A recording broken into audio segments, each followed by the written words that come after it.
Hello everyone and welcome to Home DIY Tips. Cutting old toothbrushes in half can be especially useful in the kitchen. We all have old toothbrushes lying around, and today I'll share a trick with you on how these old toothbrushes can solve a lot of family troubles. Let's dive into the kitchen and see the magic.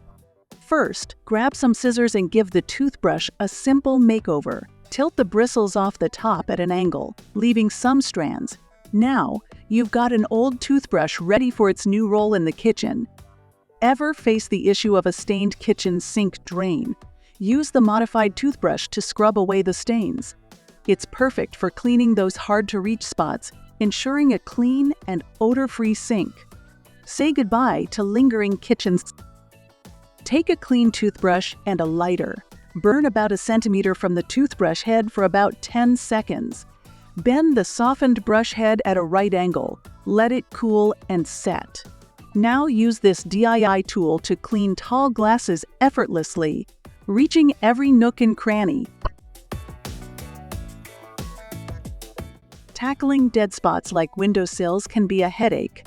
Use the toothbrush as a little brush to scrub away dust and dirt.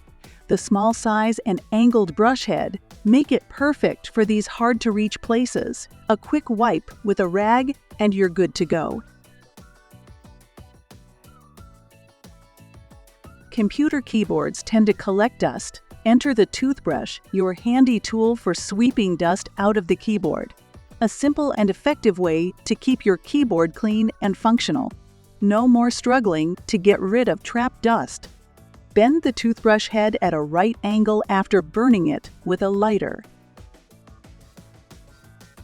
This time, use it to clean the often neglected area inside the toilet flush. Minimize bacterial growth and keep your toilet clean and fresh. A simple trick for a more hygienic bathroom. Don't forget your everyday items like combs. Regular cleaning is essential. Moisten the comb, add some detergent or shampoo, and use the old toothbrush to scrub away hidden grease. Keep your combs clean for healthier hair. Thank you for watching. If you found these tips helpful, don't forget to like and share. See you next time!